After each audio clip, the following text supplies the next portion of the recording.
parece. Bien, continuando con las excelentes ponencias, sigue la ponencia del ingeniero Sergio Rosa Cepeda sobre los cambios en la norma, en la 2018.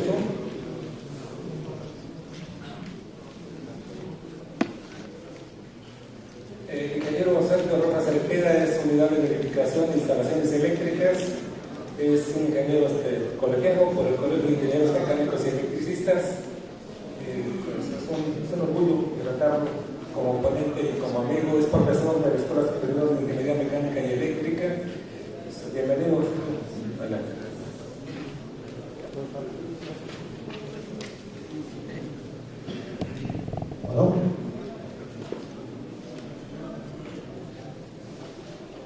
Bueno, buenos días. Gracias a Anse que me invitó a participar aquí en esta reunión. Había unos comentarios por ahí de que no son cambios a la NOM, que son propuestas de cambio. Entonces, vamos a manejarlo como propuestas de cambio hasta que nos salga la NOM en realidad. A mí me tocó participar en este punto, en el capítulo 4. Hay muchos cambios, muchos de trascendencia. Vamos a ver que normalmente cuando hacemos la revisión de una instalación, pues nos revisamos que los contactos estén bien, pero ahorita con estos cambios que vienen, ya vamos a tener que identificar precisamente cuál es el uso de esos contactos a los que se les va a dar. Ya no es tan sencillo decir, pues está bien el contacto, sino vamos a tener que saber cuál es el uso que se le va a dar. Entonces,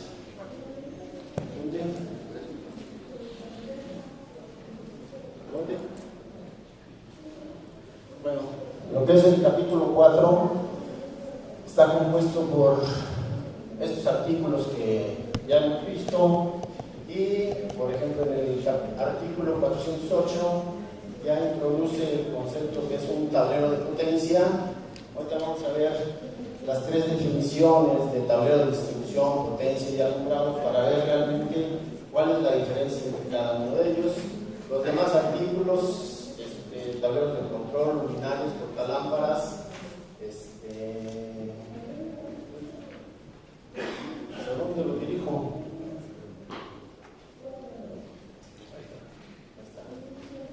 El artículo 425 es el que viene nuevo, es el equipo de procesos industriales de calefacción, de resistencia física y de electrón. Uno de nuestros... ¿No? Sí. Ok. Todos los demás siguen igual, los nombres tienen algunas variaciones, pero en realidad el único que es nuevo es el 425.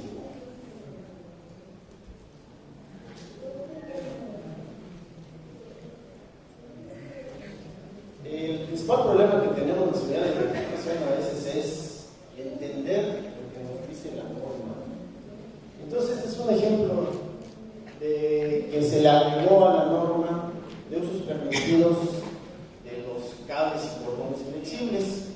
Entonces, si nos ponemos a leer lo que dice, entre la salida de un contacto existente y una entrada, donde la entrada suministra energía a una salida adicional del contacto individual, el cableado que interconecta la entrada con la salida del contacto individual debe ser uno de los métodos de cableado descritos, la entrada salida del contacto y el método incluido los accesorios deben ser ensamble adecuado.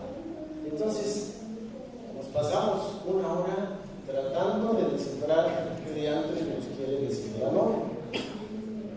Entonces, pues dice, entre la salida de un contacto existente y una entrada, analizando y buscando saber qué significa eso, ¿no? Porque la verdad, ayer decía el ingeniero Sánchez Ceballos que nosotros debemos interpretar, que le debemos decir a la autoridad, ustedes díganos cómo interpretarlo. pero yo les aseguro que si le hablamos a la autoridad para que nos interprete, va a ser más difícil, porque en realidad uno está en el campo y está viendo constantemente pues, todo lo que está saliendo, pero en realidad nos cuesta trabajo entenderlo. Aquí lo único que significa esto es que si yo tengo una salida en un contacto de mi casa, de oficina, para alimentar a una pantalla plana o lo que sea, necesito tener un conductor adecuado. Eso es lo que significa. Sin embargo, nos ponemos a leer y a leer y a leer y decimos, ¿qué diablos es esto? Afortunadamente encontré, a mí me dijeron el mes pasado que me invitaban a esto, me puse a buscar, pues precisamente el porqué de las cosas, no nada más decir, pues la norma dice esto y hay que sujetarse y hay que cumplirlo, ¿no? Traté de investigar lo que nos decían los artículos nuevos y en algunos casos sí logré, si no, como que no le atino esto.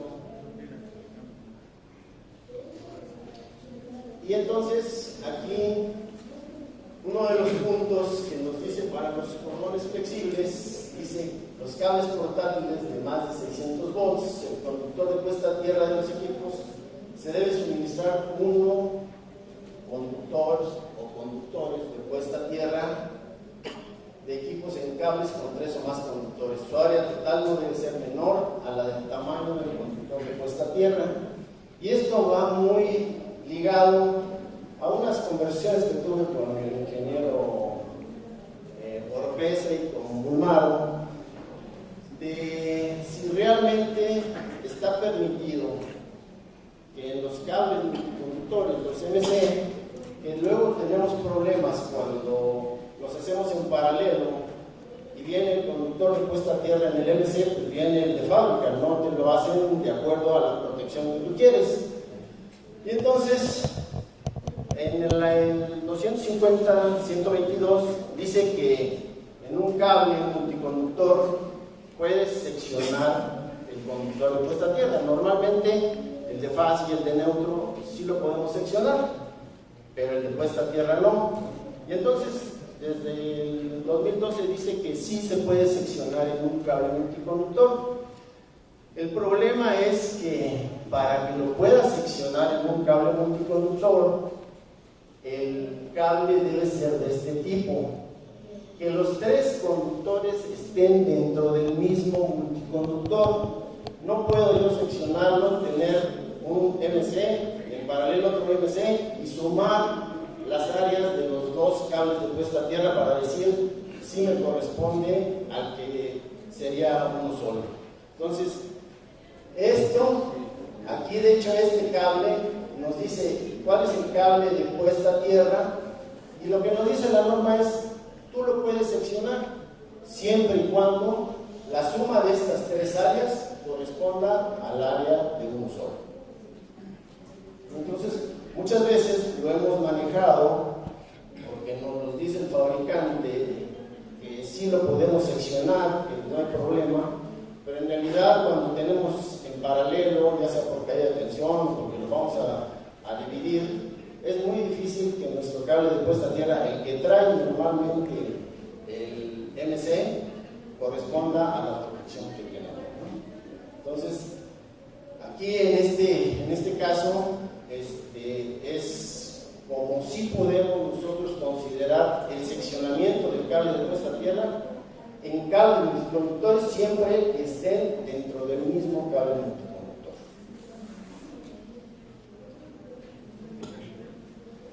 Conexiones del desconectador.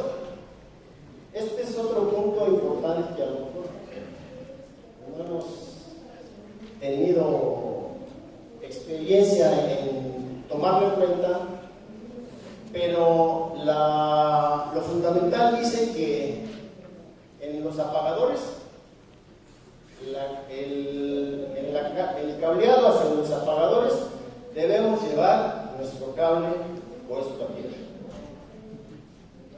Dice que el conductor puesto a tierra de un circuito de alambrado, que es controlado se debe instalar hasta el lugar donde los desconectadores controlan la carga de iluminación que son alimentadas por el circuito de elevado de uso general puesto a tierra, que alimentan baños, pasillos, habitaciones, etc. Entonces, lo principal, lo fundamental en este punto es siempre debemos llevar el conductor puesto a tierra hacia el apagador. Normalmente, ¿qué es lo que desconectamos con el apagador? La fase. Y dejamos los dos cables y el de puesta a tierra. Y es lo único que le ponemos a la bajada del apagador. Este punto, lo fundamental nos dice que debemos llevar el puesto a tierra hasta el apagador. Ese es lo fundamental. Después nos dice algunas opciones por las cuales no está exigido, pero el principio fundamental es que el conductor puesto a tierra lo debemos llevar hasta el apagador. Oiga. ¿Y eso no se hace así? No se hace así. Si quieren, yo sí me gustaría que me dejaran explicarlo. Ya cuando termine la explicación, si hay alguna duda, pues hay 10 minutos, porque en realidad no alcanza mucho el tiempo para ver. Traigo algunos puntos y luego no va a alcanzar. Y preferible al final, si no les entendieron, pues mejor no estar cortando, ¿no? Divagando. Luego no alcanza. Y entonces, ese es el principio fundamental. No se hace así, definitivamente, pero sí hay una causa por la cual debemos instalar ese conductor. Y les digo, eso es de las cosas que se pone uno a investigar y dices, pues en principio diciendo por qué nos están pidiendo que pongamos ese conductor. En realidad nunca lo utilizamos. Ahorita lo vamos a definir. Dice, en lugares de desconectadores múltiples que controlan la misma carga de iluminación, de modo que toda la superficie de la habitación o espacio sea visible desde el lugar del control único o combinado, el conductor puesto a tierra del circuito conectado a tierra solo será necesario en un lugar. Y volvemos otra vez a decir, caray, ¿qué diantres querrá significar? Y más o menos pues es esto. Cuando tenemos controladores múltiples, son de 3 o 4 vías, nos dice que si tenemos en lugares que controlan la misma carga, de modo que toda la superficie de la habitación sea visible, se requerirá solamente uno. Y entonces, por ejemplo, aquí son de escalera, aquí necesitaríamos el conductor requerido, el neutro o el puesto a tierra. Aquí también, aquí cuando son de escalera no se requerirían, en esto sí. Eso es lo que significa que cuando tenemos desconectadores múltiples, si están visibles dentro de la misma habitación, entonces solamente uno se requerirá con el conductor puesto a tierra. Y ahora vienen las donde no se requerirán. Y dice, no se requerirá instalar un conductor puesto a tierra en los lugares del desconectador de iluminación bajo cualquiera de las siguientes condiciones. La primera, donde los conductores ingresen en la caja que contiene el desconectador a través de una canalización, siempre que la canalización sea lo suficientemente grande para todos los conductores, incluidos el conductor puesto a tierra. Eso significa que puedes evitarte poner el conductor neutro siempre y cuando la canalización tenga el área suficiente para ponerlo. Pero si no lo pusimos de inicio, va a ser muy difícil que después lo pongan. Y que en realidad, ¿qué es lo que hace uno cuando instala el conductor puesto a tierra? Pues nada más la bajada desde la caja de conexión donde baja uno para cortar la fase y poner el puesta a tierra. Pero aquí te dice, bueno, si tienes tú la posibilidad de que en la canalización donde vayas a poner tu desconectador, llegar al desconectador, tiene espacio para instalar el conductor puesto a tierra, entonces no es obligatorio que lo pongas, pero tiene que tener la preparación. La otra donde la caja que contiene el desconectador sea accesible para la instalación de cable adicional sin quitar los materiales de acabado. Luego, donde los desconectadores de resorte, que son los interruptores, con envolventes integrales, cumplan con lo establecido en 300-15. Donde la iluminación del área esté controlada por medios automáticos, donde un desconectador controle una carga de contactos. El conductor puesto a tierra se deberá llevar hasta cualquier lugar donde haya un desconectador según sea necesario y se conectará a los dispositivos de conmutación que requieran tensión de línea neutro. Y entonces aquí nos está el por qué nos está diciendo la norma que debemos tener esa previsión o que debemos instalar. De acuerdo a lo que comentó ayer el ingeniero, en lo que es compatibilidad, dice, es conveniente que se tomen en cuenta las características de compatibilidad, así como las posibles emisiones, y hay un punto nuevo, que es el de abajo, dice, cuando corrientes excesivas en el conductor de protección o el conductor de puesta a tierra, pero no debidas a fallas. Y entonces, ¿cuál es el motivo de exigir o de pedir que se instale ese conductor puesto a tierra? Es que, de acuerdo a la experiencia, y esto es de los que hacen el NEC de Estados Unidos, la gente, cuando tiene ya su instalación, de repente dice, no, ¿saben qué? En lugar de apagador, le voy a poner un sensor. Y entonces el sensor sí necesita alimentación, fase neutro. ¿Y qué es lo que hacen? Pues en la tierra lo conecto y ahí tengo mi 127, ya pongo mi sensor. Y entonces lo que está pasando es que normalmente por el conductor de puesta a tierra están circulando corrientes que no son debidas a fallas. Y entonces, si estamos hablando de los sensores, según el estudio que yo investigué, dicen que estás entre 0.5 y 1 miliamperes. Y entonces te limitan y dicen, no debes poner en un circuito más de 5 sensores, porque lo que puede pasar es que vas a llevar una corriente de 6 miliamperes, por lo tanto, pues tus protecciones de falla, protección de falla tierra van a operar. Y entonces, lo que dicen, tú deja previsto el conductor neutro para cuando la gente quiera cambiar su apagador y entonces diga, voy a poner un sensor. Es difícil, por lo regular, este artículo ya venía viene en la norma 2012 y normalmente no le hemos hecho caso, ni sabíamos a lo mejor que existe, pero como hubo una modificación ahorita, dicen, bueno, pues, ¿por qué? Les digo, investigando el por qué es precisamente por eso, porque la gente está acostumbrada a esto. Dice, trabajo con el neutro o, si no está el neutro, pues está tierra. Y así nos dice este. O sea, tu sensor, conéctalo aquí, y si no tienes neutro, no importa, ponle el de puesta a tierra. Entonces, estas condiciones, pues, sí me ha tocado a veces que empiezan a cambiar y ponen sus sensores, sobre todo en oficinas que normalmente les ponen apagadores y después dicen, no, pues vamos a poner sensores.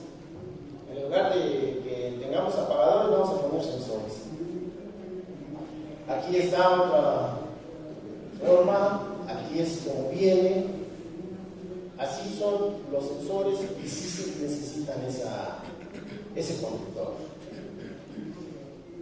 Ahora viene una definición nueva, el artículo 406 de contactos, caja de salida, que es un dispositivo de protección de la carcasa. Y este es un dispositivo que nos dice, se utiliza para evitar que entre agua a los contactos. Y ahorita que hablaban de para Alemania, me acuerdo que hice yo la verificación de la embajada de Alemania y un mes después me hablaron y me dijeron, oye, los alemanes quieren saber por qué se aceptó esa instalación. Entonces dije, ching, pues, ¿en qué me equivoqué? Y una de las cosas, por principio decían, ¿cómo es posible que permitas que se corten los cables? No, pues ¿cómo que se corten los cables? Sí, mira, en todas las cajas de registro veo que cortaron los cables y los empalmaron. No, pues aquí sí está permitido hacer empalmes. Es que allá es todo de punto a punto.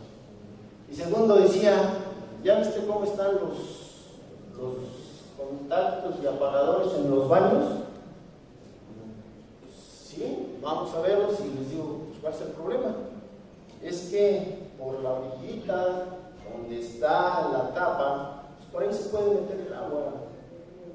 No hay una reglamentación que impida que se meta el agua. Nada más que la tapa esté bien colocada, pero así que digan, tienes que revisar que la tapa esté colocada de tal manera que no entre el agua, pues no me había tocado. Entonces, estos dispositivos que ahora salen, que vienen en la norma, pues precisamente son para proteger, para agentes exigentes, porque normalmente la norma no nos está pidiendo que se proteja contra el agua. Y estos son los tipos de envolventes a los que se refiere la norma. Otro tipo que se maneja ahora, es nuevo, es contactos controlados. Y dice todos los contactos de 125, 15, 20 amperes del tipo sincropión que estén controlados por un dispositivo de control automático o que incorpore características de control que tomen energía del contacto, deben estar permanentemente marcados según muestra la figura. Y entonces ya nos pide que todos los contactos que estén controlados tengan esta figura. Y entonces nos decimos cuáles son los contactos que son controlados.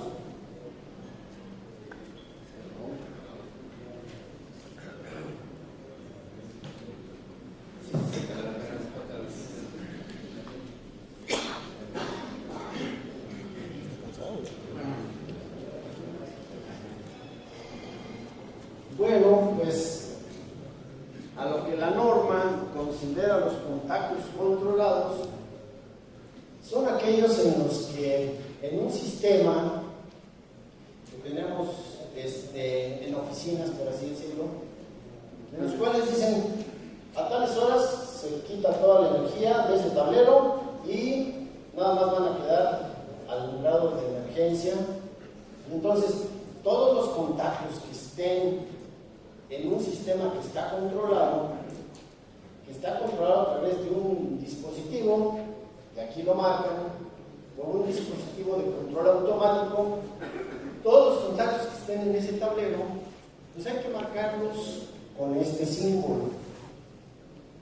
Les digo, normalmente cuando vemos en una instalación, pues lo que hacemos es, voy a revisar el contacto, pero no me había fijado en que ahora la mayoría ya van a tener que estar identificados.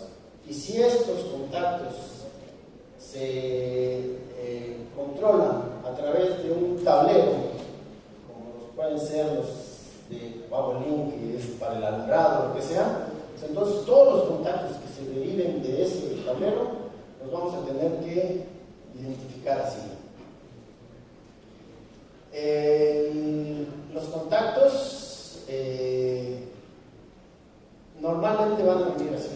Esta es la forma en que tienen que estar identificados los contactos que van a estar alimentados de un tablero que va a controlar cuándo entran y cuándo no salen. Y el motivo de este punto de la norma es que hay veces que dejan refrigeradores conectados en la noche en una oficina. Si el tablero es de estos controlados y en la noche se va la energía o la desconectan, pues estos automáticamente pierden energía, o si tienen a través de un equipo que está ya sea con un UPS respaldado, pero pues el UPS no les va a durar todo el tiempo.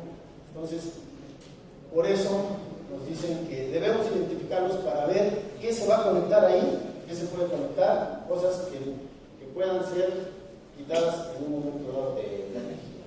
O de este otro tipo, esta es la identificación que debemos de tener para los contactos controlados. Ahora ya también se va a manejar los contactos con cargador de USB. En algunos lugares ya los he visto, no son muy comunes, pero son de este tipo.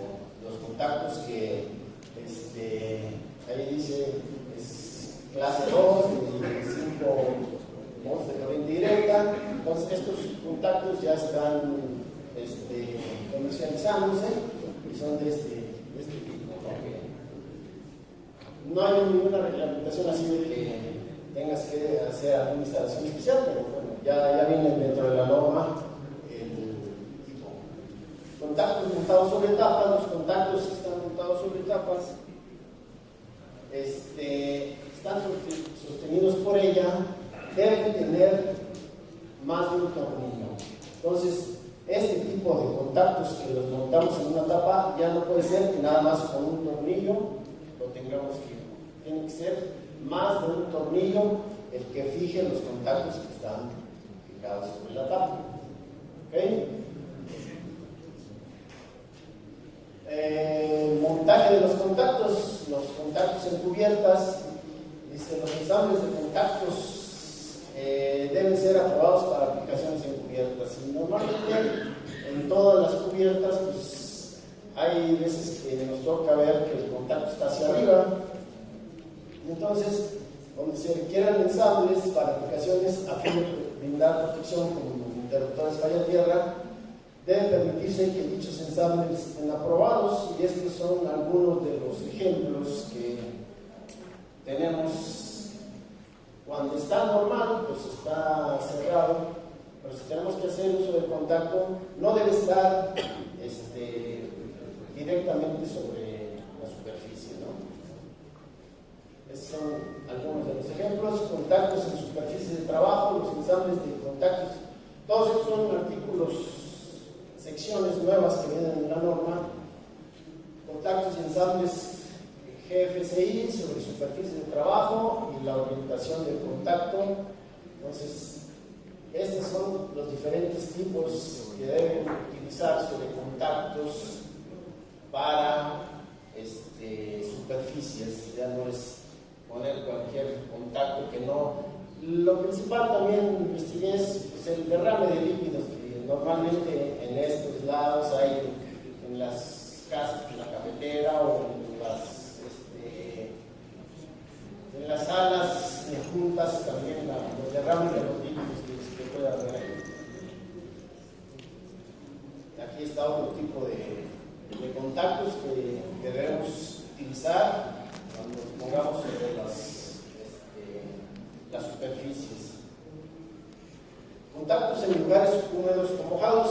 Aquí yo creo que muchos, porque me ha tocado revisar instalaciones que ya han sido verificadas, y normalmente cuando hablamos de contactos en lugares mojados, la gente considera que el contacto, ese dúplex con sus tapitas, es el adecuado para eso. Aquí nos dice la norma que los contactos de 15, 20, en 120 y en 250 en un lugar mojado deben tener un envolvente que sea a prueba de intemperie, independientemente que esté insertado o no en contacto. O sea, nosotros cuando utilizamos un contacto de esos con tapita, en el momento que lo destapamos y conectamos el contacto, automáticamente ya le puede entrar el agua. Eso. Y entonces, el contacto que debemos utilizar en lugares mojados tiene que ser con una cubierta que instalada y se debe identificar como para trabajo pesado. Aquí son algunos de los ejemplos. Este es su tapa. Cuando la bajan puede seguir conectado y no hay ningún problema. Esto todos lo vivimos a diario en las verificaciones en los contactos que utilizamos en los equipos de aire acondicionado que están en la azotea. Normalmente todos los contactos que tenemos en la azotea están considerados que son lugares mojados, no son lugares húmedos. Y entonces los que nos requiere la norma para contacto de servicio de unidades de aire acondicionado, pues tienen que ser de este tipo. O sea, que nosotros podamos por abajo meter y conectar.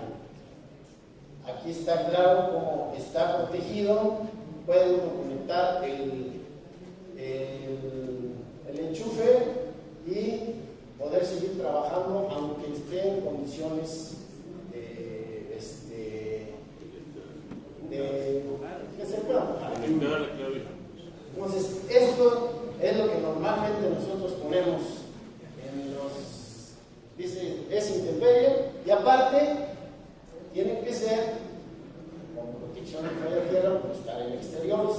Entonces, esos dos puntos son importantes que tenemos que tomar en cuenta cuando estamos realizando los contactos de servicio de los equipos de aire acondicionado en las azoteas. ¿Ok? Contactos resistentes a la manipulación. Este es otro punto que en la norma anterior nos decía puede, y que en unidades de vivienda pueden, y que en habitaciones y suites pueden ponerse contactos resistentes a la manipulación. Ahora sí nos dicen que deben instalarse. Ahora ya no es de que puedes instalarlos o no. Todos los contactos, de acuerdo del 1 al 7 siguientes, deben ser resistentes a la manipulación. Sí sabemos cuáles son esos resistentes a la manipulación, que no podemos, o sea, va enfocado directamente a los niños, a la protección de los niños. A ellos les gusta mucho cuando empiezan a descubrir inquietitos, que es muy raro porque normalmente son muy inquietos los chamacos, pero empiezan a explorar a ver qué es lo que tiene aquí este aparato. Y entonces la norma nos dice, todos estos que dicen aquí tenemos que considerarlos resistentes a la manipulación. Entonces son en unidades de vivienda, en todas las áreas especificadas en 2.10.52 y 3.5.53. Entonces, si nos vamos a esos dos artículos, pues es todos, absolutamente todos.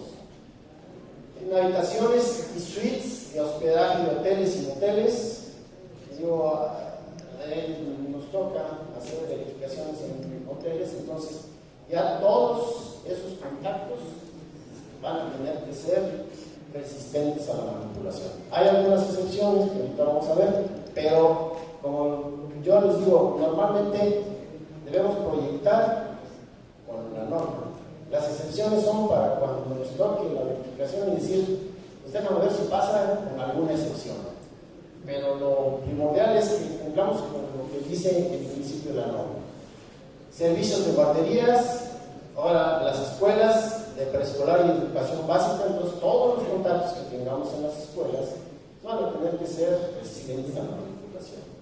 Oficinas de negocios, corredores, salas de espera y similares en clínicas, consultorios médicos y dentales y centros de consulta. Subocupaciones, subconjunto de ocupaciones de montaje, como es el 518, que son los lugares de reunión. Y si nos vamos a ese artículo, lugares de reunión, nos los piden en todos lados. Lugares de transporte en espera, gimnasios, pistas y patinajes, dormitorios. Y luego viene lo que es la excepción para todos esos puntos. Dice, no se requerirá que sean resistentes a la manipulación los contactos ubicados en localizados unos 70 metros. Si está ahí, ya no es necesario en ninguno de los inmuebles que habíamos comentado que se tenga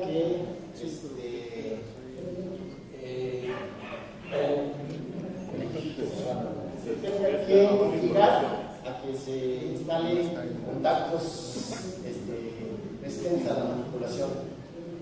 Contactos que sean parte de un luminario, contactos individuales o dobles para aparatos localizados dentro del espacio limitado dedicado para cada aparato. Estos son los contactos que, por ejemplo, tenemos en la lavavajillas, pues el contacto está abajo.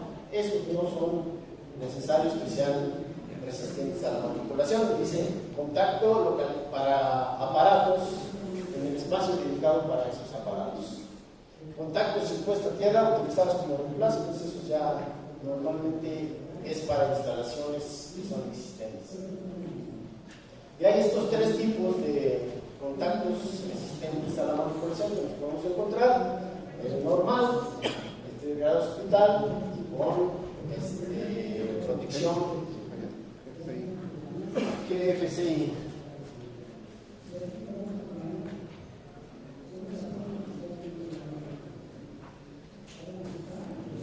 Entonces, como les comentaba en un inicio, pues ahora ya no es nada más de que voy a revisar el contacto que esté bien. Ahora voy a revisar su identificación. Si son resistentes a la manipulación, son, como lo habíamos comentado en los anteriores, y bueno, eso es con respecto a lo que es los contactos. Ahora salió dentro de el proyecto de la nueva norma el concepto de lo que es tableros de potencia. A veces no distinguíamos qué era tablero de potencia, tablero de distribución. Gracias a la contribución de aquí de don Abel, que hizo la traducción de estos. Entonces, el panel de alumbrado, según la definición, es un panel sencillo, un grupo de paneles diseñados para ensamblarse en una forma de un solo panel, únicamente accesible desde el frente. Incluye varias computadoras, conexión común, dispositivos automáticos de protección. Entonces, los paneles, el tablero de alumbrado, control, que afortunadamente se dio que se pudiera poner entre paréntesis cómo se define en el NEC, porque a veces lo que es switchboard y switchgear no estaba definido, pero ahorita sí ya. Entonces, el tablero de alumbrado pues es el que conocemos, el normal, el de alumbrado y contactos. Y después viene la definición de tablero de distribución switchboard. El switchboard dice panel grande, sencillo, estructura o conjunto de paneles donde se montan por el frente o por la parte posterior por ambos lados desconectadores, dispositivos de protección contra sobrecorriente, barras conductoras de conexión común, usualmente de instrumentos. Estos ensambles son accesibles generalmente por la parte frontal y la parte posterior, no están destinados para ser instalados dentro de gabinetes. Entonces, la diferencia entre el panel o el tablero de alumbrado es que este tablero de distribución podemos montar al frente o en la parte posterior. Hay tableros que tienen doble frente y entonces ese es a lo que la norma lo considera el switchboard. Dice, los tableros de distribución están totalmente cerrados para minimizar la probabilidad de extender el fuego a los materiales. Las barras están dispuestas para evitar el sobrecalentamiento inductivo y las barras están aisladas. Entonces, pues estos que tienen por aquí y por acá es lo que podríamos considerar panel switchboard. Y el último que viene es el tablero de potencia, que no venía la definición, se agregó, y dice tablero totalmente cerrado por todos los lados y la parte superior con láminas metálicas, excepto por las aberturas de ventilación y las ventanas de inspección, que contiene principalmente dispositivos de desconexión o de interruptor de potencia de tipo removible instalados en su propio compartimento con barras conductoras de cobre dimensionados por sobreelevación y condiciones, alta capacidad para soportar corrientes de cortocircuito o 30 ciclos. Y entonces, pues estos son los tipos de tableros que se denominan los pitch, o sea, los que tenemos con compartimentos que son de tipo removible, y esa es una nueva definición que ya nos maneja ahora la norma. Dice soporte y disposición de las barras conductoras. En los tableros de distribución se deben de colocar barras conectoras en todos los tableros, de manera que ninguna barra conectora o terminales queden aisladas. Hay veces que nos tocan los tableros que son sin interruptor general, entonces vemos ahí las barras, y una foto que me encontré por ahí es, ahí debemos tener protegidos, debemos tener aislados donde vamos a conectar, de acuerdo a lo que nos marca aquí. Dice ninguna barrera conectora o terminal no aislada, sino puestas en tierra, queden expuestas al contacto involuntario de otras personas. Entonces ahora lo que debemos de tener es que los tableros, las barras no deben estar expuestas cuando quitamos la tabla. Y la disposición de las barras, ahora para las barras conectoras de corriente continua, se permite que las barras conectoras de corriente continua no puestas a tierra estén dispuestas en cualquier orden. O sea, aquí no hay de que arriba el positivo, abajo el negativo, es en cualquier orden. La disposición debe ser marcada en campo respecto a la corriente.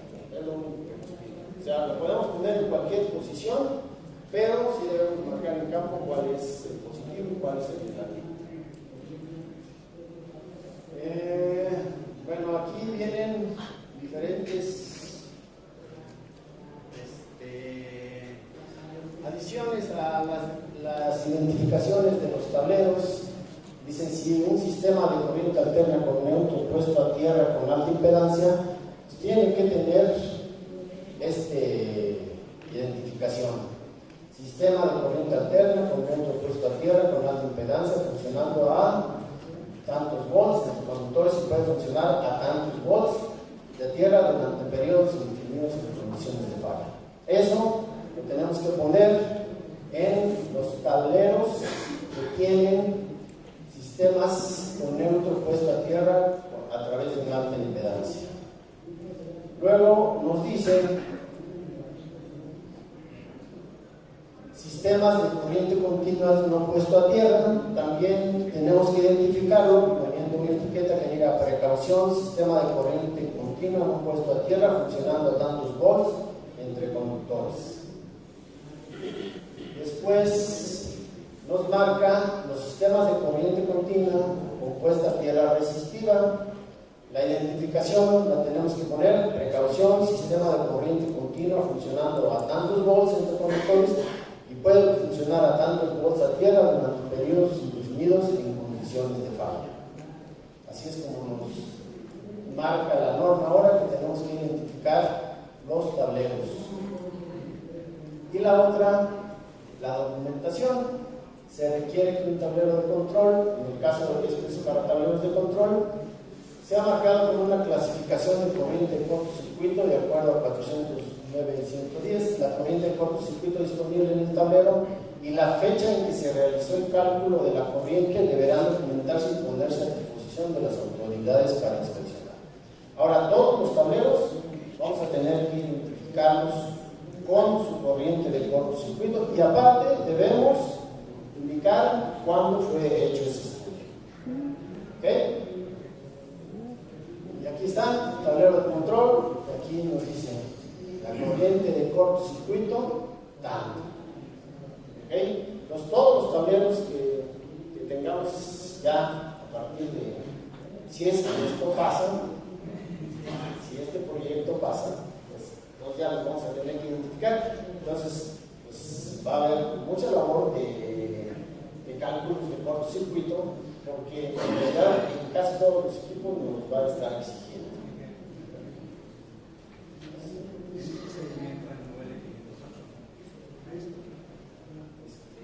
No sé.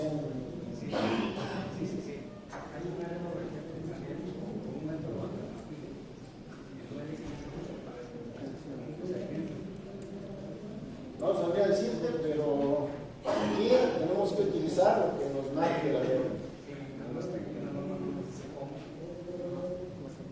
No, o sea, siempre ha sido una polémica de que si lo hago con luz infinito, lo obligo.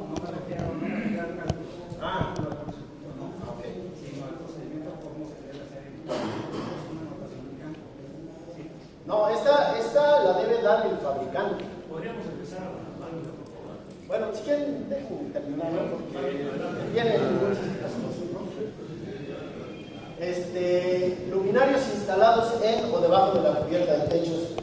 Me ha tocado que, sobre todo en bodegas donde se tienen varios niveles de racks, los luminarios están pegados al techito de lámina por el pasillo que pasa uno, ¿no? Entonces aquí dice: las luminarias instaladas en lugares expuestos o ocultos debajo de la lámina metálica colgada de la cubierta de techos debe ser instalada y sostenida de manera que estén a no menos de 38 milímetros medidos desde la parte más baja de la superficie de la cubierta del techo hasta la parte superior. Entonces, esto lo que nos dice es que esto está mal instalado. Aquí debería haber una distancia de 38 milímetros como mínimo. Y sí nos ha tocado ver en algunos lugares que tienen problemas de espacio que pegan directamente sobre la lámina de los luminarios. ¿Okay? Luminarias portalámparas conectados con cordón. En el inciso C son los LEDs. Yo no sé ustedes, pero qué problema es a veces revisar una instalación con lámparas de LEDs para la conexión que hacen entre la caja y la lámpara. De repente pues está nada más un cordoncito, ojalá y así, ya hace el palo en la caja, pero de repente nada más está el equipo, tú tienes que llegar a la lámpara. ¿Cómo le haces? Pues a ver cómo le adecuas una caja, a ver cómo le haces cualquier cosa. Y entonces aquí la norma nos marca que pues, debemos tener una caja de conexiones, y este es el tipo de luminarias que debemos usar. El problema que tenemos es que normalmente esto no es así.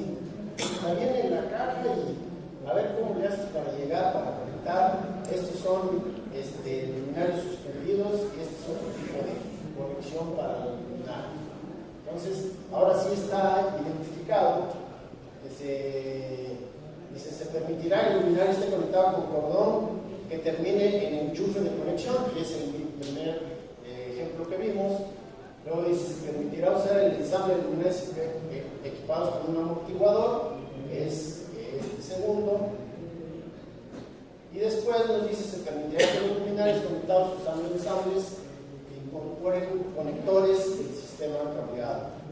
Entonces, estos son los que se utilizan para esos ensambles. Entonces, es difícil a veces que te toque, sobre todo lámparas cuadradas que tengan la facilidad para llegar a la conexión de ellas. Aquí este es el sistema de alumbrado de baja tensión. Son artículos, ahora cambió, dice 30 volts de corriente alterna o 60 volts de corriente directa. Y este es nada más el nombre que cambió de este artículo. Estos son los elementos que podemos utilizar para ese artículo. Y ahora aquí en aparatos nos dice, por eso les digo que ahora cuando vayamos a hacer una verificación, sí vamos a tener que saber qué es lo que van a conectar en los contactos. Y entonces nos dice: los aparatos identificados de A1 a A5 con tensión nominal de 250 volts o menos, de 60 amperes o menos, monofásicos o trifásicos, deberán estar provistos de protección GFCI para el personal. Se admiten protecciones múltiples, pero no son requeridas. Y entonces nos dice cuáles son los puntos o los aparatos que debemos siempre conectar a un interruptor GFCI. Aspiradoras para autos de uso público, enfriadores de agua potable, lavadores de pulverización de agua, máquinas de inflación de neumáticos y máquinas expendedoras.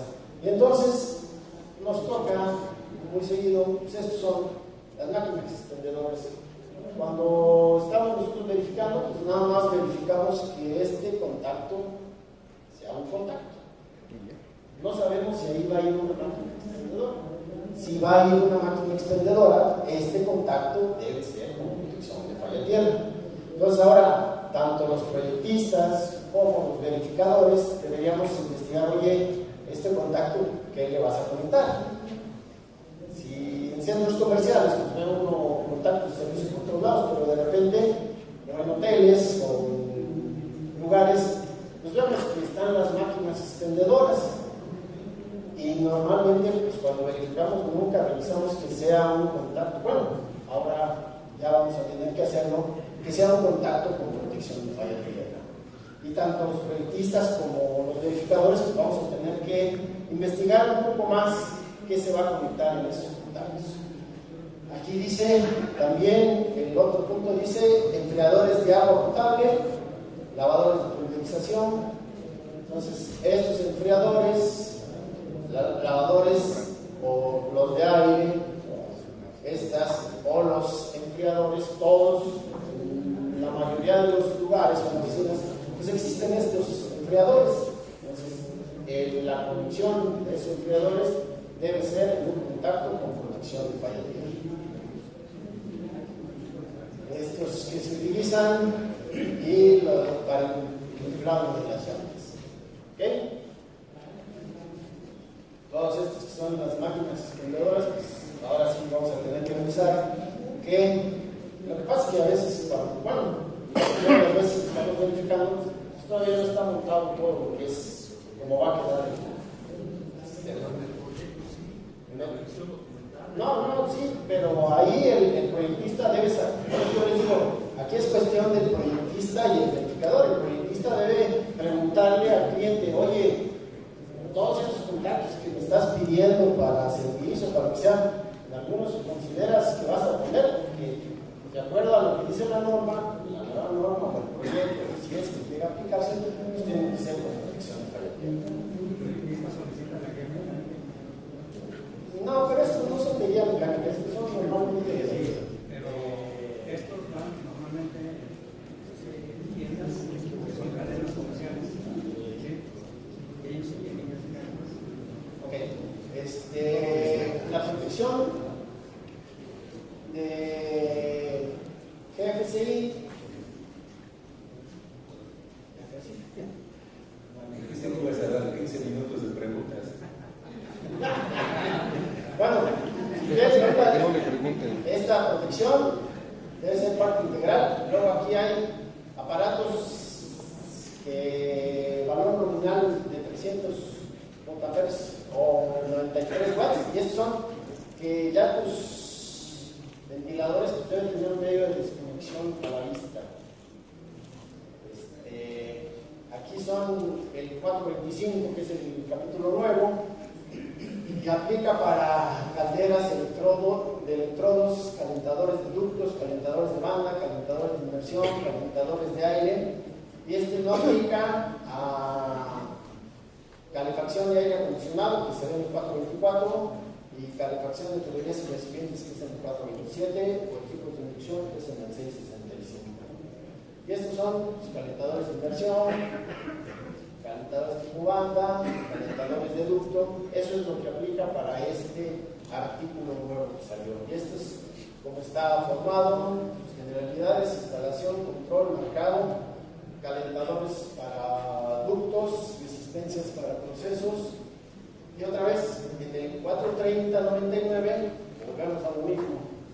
El centro de control de motores debe estar disponible la corriente de cortocircuito y la fecha en que se calentó. Aquí entonces debemos indicar corriente de cortocircuito y cuándo se realizó ese cálculo.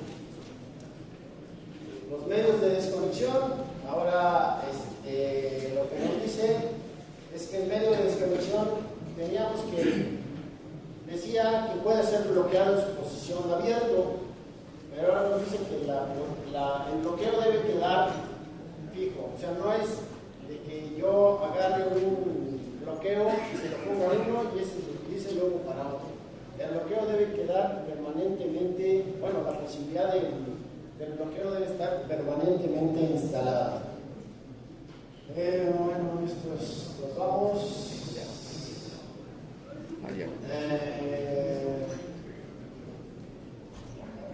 Aquí otra vez, para los equipos de aire acondicionado, vuelve lo mismo. Debe tener sus valores de cortocircuito, ya los equipos de aire acondicionado.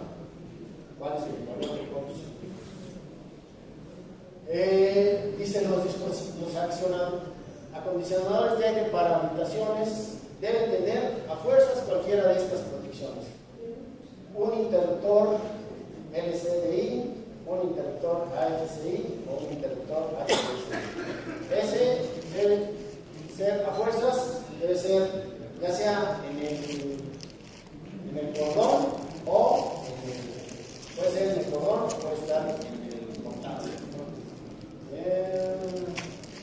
Los datos a los generadores nos piden todos estos valores que debe tener un generador en su dato de placa, reactancias, calificación de potencia nominal, clase de sistema de tratamiento, indicación si el generador está protegido contra sobrecargas, corrientes de cortocircuito.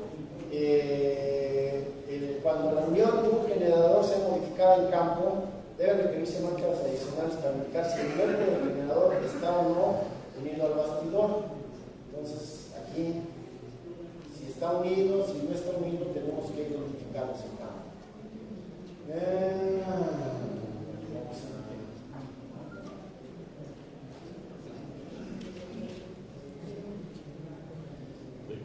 Aquí, ya, por último, ya para las envolventes de los transformadores tipo seco, dice: donde se instalen los conductores de puesta tierra de equipos y fuentes de unión del lado de la alimentación separados, debe estar fijada en una barra terminal para todas las conexiones de los conductores de puesta tierra y de unión de manera segura en el interior del envolvente del transformador. Entonces, lo que nos dice es que pues debemos ya tener una barra si vamos a hacer conexiones aquí dentro del transformador tipo seco. ¿Ok? Entonces, bueno, ya todo lo demás son baterías, pero ahí les dejamos.